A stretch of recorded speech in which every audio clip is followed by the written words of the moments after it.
Hello, this is Rita Walia. Welcome to my YouTube channel. आज फिर से हम ईडियम्स जो है उनको स्टार्ट करेंगे।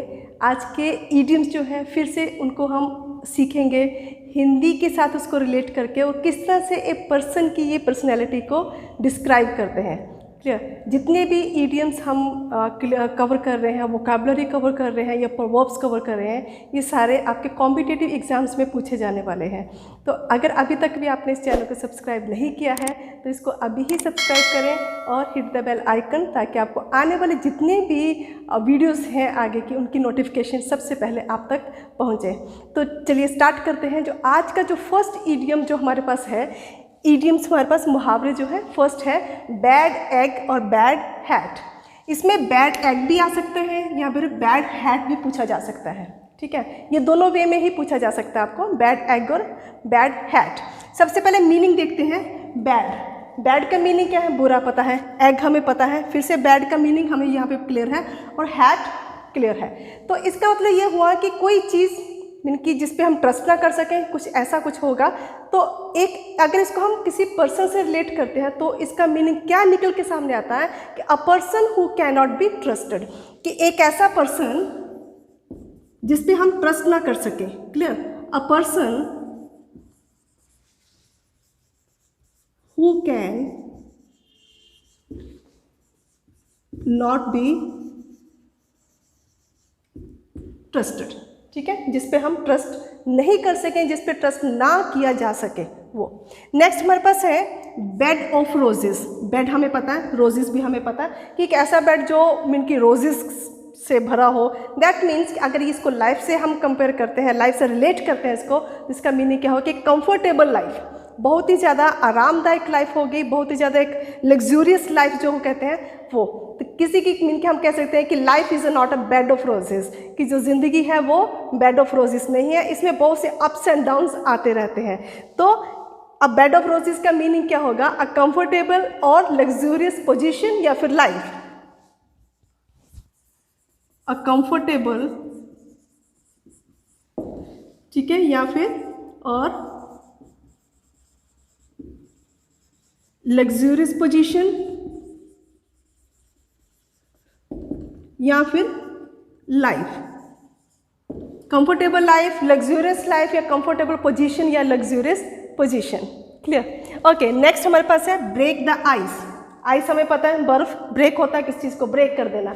अब यहाँ पे हम आइस को ब्रेक नहीं करने वाले हैं, इसको हम रिलेट करने वाले हैं फिर से एक पर्सन की पर्सनैलिटी के साथ। एक ऐसा पर्सन जो बहुत देर से कोई कॉन्वर्जेशन चल रही है, कॉन्वर्जेशन में बिल्कुल चुप बैठा हुआ, वो कोई भी बात नहीं कर रहा है और मीन की फिर अचानक वो बोल पड़ता है, तो हमको कहते हैं at least he broke the ice. That means कि उसने अपनी जो चुप्पी है उसको मीन की तोड़ा है। That means he had started conversation.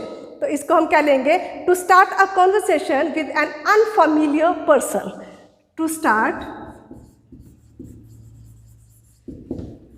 A conversation, ठीक है, क्या करना? टू स्टार्ट अ कॉन्वर्सेशन, किसके साथ कॉन्वर्सेशन स्टार्ट करना? With an unfamiliar person, with an unfamiliar person. ठीक है, विद एन अनफैमिलियर पर्सन, किसी अनफैमिलियर पर्सन के साथ कॉन्वर्जेशन स्टार्ट करना, पर बाद में पहले ब्रेक द आइस, बहुत देर के बाद कोई भी कॉन्वर्जेशन में अपनी भी थोड़ी सी कंट्रीब्यूट करना। ओके, नेक्स्ट हमारे पास है बाय हुक और बाय क्रुक। बाय हुक और बाय क्रुक हम कब यूज़ करते हैं? कहते हैं कि ये काम जो है वो मैं किसी भी तरीके से इसको पूरा करवा के ही छोड़ूंगा, चाहे इसके लिए मुझे कुछ भी करना पड़ जाए। दैट मीन्स कि बाय हुक और बाय क्रुक मुझे ये काम पूरा करवाना ही है। दैट मीन्स कि by that any mean possible, कोई भी अगर मुझे करना पड़ जाए इस काम को करने के लिए तो मैं उसको करवा के छोड़ूंगा। तो हो गया by any mean possible, by any mean possible. Clear हो गया ये? बाय हुक और by crook, by any mean possible. Fine. Okay, next हमारे पास है change of heart. Change of heart heart हमें पता है, चेंज हमें पता है, बदल जाना, दिल का बदल जाना, मन का बदल जाना।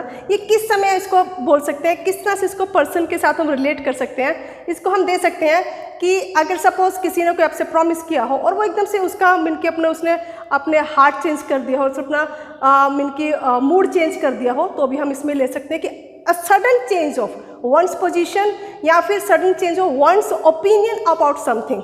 ठीक है, अ सडन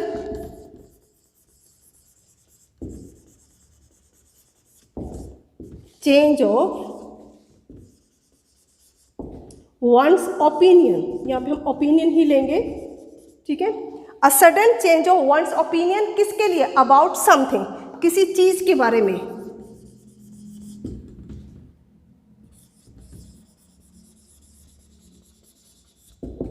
क्लियर? किसी चीज के बारे में अचानक अपने ऑल ऑफ सडन हम कह सकते हैं कि उसने अपने क्या किया, जो विचार है उनको उसने चेंज कर दिया। क्लियर? तो यहां तक हमने किया अभी 5। अब देखते हैं नंबर 6। ओके, नेक्स्ट जो हमारे पास नंबर 6 है वो है कोल्ड फीट। कोल्ड फीट क्या होता है कि अगर मान लो किसी में बहुत ज़्यादा वो करेजियस नहीं है, ठीक है, या फिर वो बहुत ज़्यादा ही डर गया है और एकदम से उसका जो ब्लड है वो ठंडा पड़ गया है, उसको हम कह सकते हैं कि वो डरपोक है। ठीक है, कॉवर्डली है, अनकरेजियस हो गया, या फिर उसको मीन की कोई काम करने की उसको विलिंगनेस नहीं है। ठीक है, रिलेक्टेंट है टू एक्ट, मीन कि बिना चाहे बिना इच्छा के कोई काम कर जाए, कोल्ड फीट हो गया वो। ठीक, कोल्ड फीट मीन कि पहले अगर हम इसका वर्ड लेते हैं मीनिंग तो वो हो गया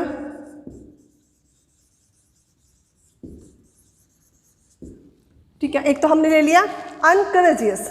अनकरेजियस मीन क्या हो गया? जिसमें जो करेजियस है ही नहीं, जिसमें हम बहादुरी के लिए अगर देखा जाए तो उसमें कुछ भी नहीं है, एक टिमिड हो गया। इसमें हम इसको टिमिड भी ले सकते हैं।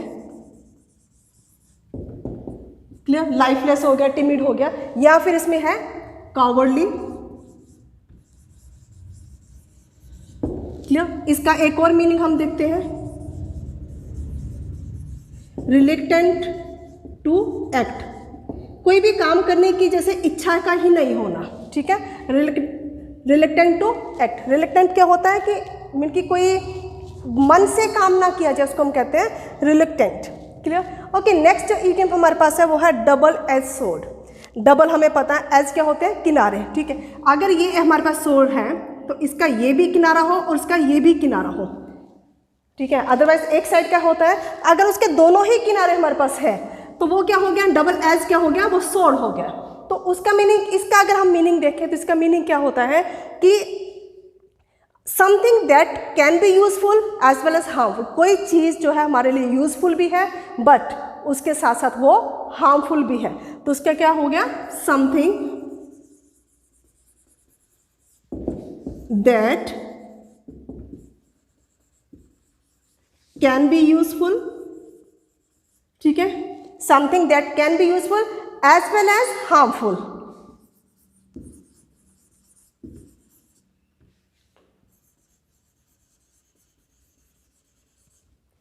क्लियर हो गया? अभी जिस तरह से हम इनको हिंदी के साथ रिलेट करते हैं तो इनके मीनिंग जो है फाइंड करना बहुत ज़्यादा इजी हो जाते हैं और हम इजी से इनको डे टू डे भी हम कॉन्वर्जेशन में इनको यूज़ कर सकते हैं। जैसे देखिए, डबल एज है तो कोई भी एक ऐसी चीज़ जिसके दो धार अगर उसकी है तो उसका फायदा भी तो है और साथ में क्या उसका नुकसान भी है। क्लियर? अभी नेक्स्ट हमारे पास है ईगल आई।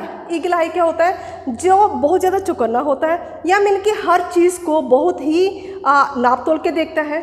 ठीक है, समवन हु सी एवरीथिंग, जिसको हर चीज़ का पता होता है।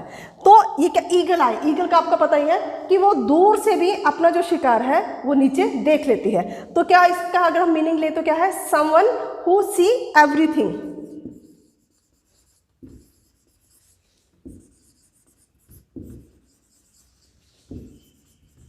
Who sees everything.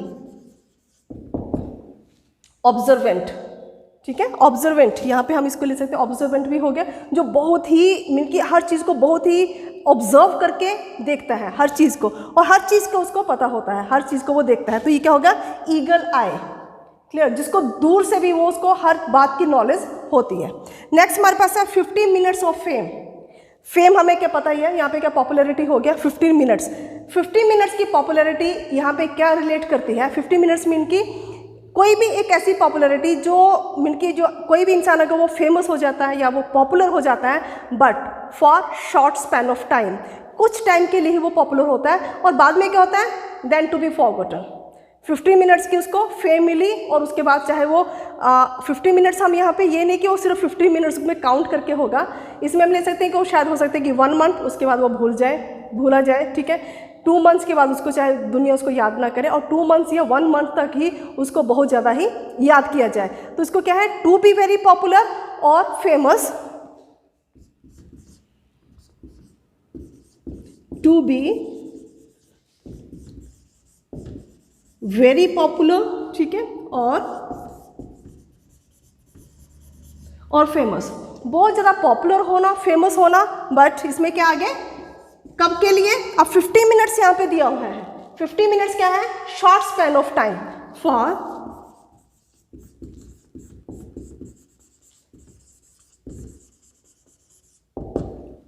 कुछ टाइम के लिए ही वो बहुत ज़्यादा पॉपुलर है, उसके बाद क्या हुआ, वो डिसअपियर हो गया, एंड उसके बाद क्या है, then to be forgotten, and to be forgotten, ठीक है। फॉरगॉटन ये है थर्ड फॉर्म है, फॉरगेट, फॉरगॉट और फॉरगेटन, ठीक है। यहाँ तक अभी हमने देखा कि 50 मिनट्स ऑफ फेम क्या होता है कि कुछ पल के लिए पॉपुलैरिटी का होना, फिर उसके बाद फिर से दुनिया उसको भूल जाती है और कोई नया चेहरा सामने आ जाता है। तो यहाँ तक अभी हमने कवर किए 9। अब देखते हैं नंबर 10 पे है ग्रीन ग्रास। ग्रीन ग्रास क्या होता है कि आपने देखा जैसे ग्रास है, अगर उसकी वो न्यू अगर ग्रास उसमें निकलती है तो वो बड़ी ग्रीन से कलर की होती है। चाहे सारे ग्रास वो ग्रीन होती है, बट वो जो स्टार्टिंग में जो उसका निकलती है तो वो बहुत ही, उसका कलर जो होता है वो अलग होता है। बाद में धूप पड़ने से हर एक चीज़ से वो उसका कलर में चेंजेस आ जाती है। जो नई जो ग्रास होगी वो अलग कलर का होगा, उसका कलर अलग से होगा, शाइन होगा, बट जो दूसरी ग्रास होती है उसका कलर अलग होगा। तो ग्रीन ग्रास हम लेंगे जो स्टार्टिंग में जो निकलती है, ठीक है।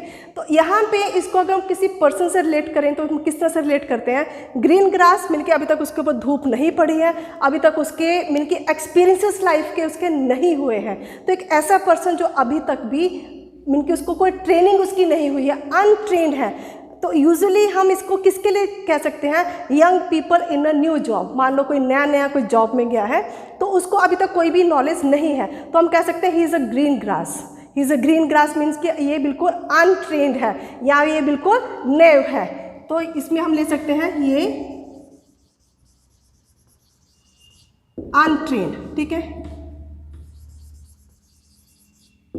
और या फिर न्यू। क्लियर हो गया। ये हमने यहाँ तक अभी क्या कि ग्रीन ग्रास हम किस तरह से हम किसी पर्सन के साथ यूज़ करेंगे, उसको कैसे रिलेट करेंगे। नेक्स्ट हमारे पास है keep your nose clean. Keep your nose clean का मीनिंग होता है अगर हम इसको हिंदी में देखते हैं कि कीप योर नोज क्लीन, अगर हमारी नोज क्लीन है तो हमें कोई भी प्रॉब्लम्स नहीं आ सकती। क्लियर, कोई भी ट्रबल हमें नहीं आ सकती, क्योंकि नोज से ही इन्फेक्शंस हो सकती हैं, नोज से ही हमें इनकी ब्रीदिंग प्रॉब्लम भी हो सकती है।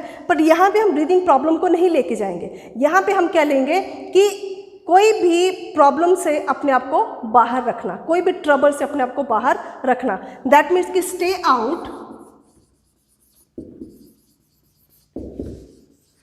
Out of troubles. ट्रबल से अपने आप को दूर रखना, स्टे आउट करना। क्लियर हो गया। कीप योर नोज क्लीन, अपने जो नोज है उसको क्लीन रखना। दैट मीन्स कि अपने आप को स्टे रखना, स्टे आउट करना ट्रबल से। ओके, नेक्स्ट जो हमारे पास है वो है लॉयंस डेन। लॉयन हमें पता शेर है, और डेन क्या होती है, गुफा। शेर की गुफा में, शेर की मान में कोई भी नहीं जा सकता। दैट मीन्स कि वो एक ऐसी प्लेस होती है जो कैसी होती है, वो डेंजरस और फ्राइटनिंग वो प्लेस होती है। तो इसका मतलब क्या हो गया कि कोई बहुत खतरनाक जगह होगी, ठीक है। तो उसको हम इसके साथ रिलेट करेंगे कि एनी डेंजरस और frightening place, any dangerous, okay, या तो कोई डेंजरस और डरा देने वाली हो और फ्राइटनिंग प्लेस।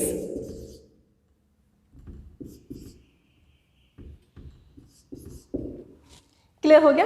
ये इनकी लॉयंस डेन, या तो डेंजरस हो, पता ही हमें कि वहाँ तक हम नहीं पहुँच सकते हैं, या तो फिर वो डरा देने वाली प्लेस हो। तो यहाँ तक हमने क्या किया कि हमने जो कवर किए 12 मुहावरे मीन के ईडियम्स जो है वो उनको हमने हिंदी के साथ उनको रिलेट करके किस तरह से वो पर्सन के साथ और लाइफ के साथ वो रिलेट होते हैं, ये हमने सीखा। आज हमने 12 जो है उनको कवर किया। मुझे मीन उम्मीद है कि आपको ये सेशन में कोई भी प्रॉब्लम नहीं आई होगी कि इनको किस तरह से लर्न करें और इनको किस तरह से हम अपने मीन के यूज़ में लेके आए। और उम्मीद है कि आप इनको वीडियो को एंड तक देख के और इसके जितनी भी इसको है अच्छे से उनको अपनी लाइफ में और अपने डे टू डे कॉन्वर्सेशन में इनको यूज़ करके अपनी इंग्लिश को स्ट्रॉन्ग और अच्छे इम्प्रेसिव जरूर बनाएंगे। Thanks for watching this video.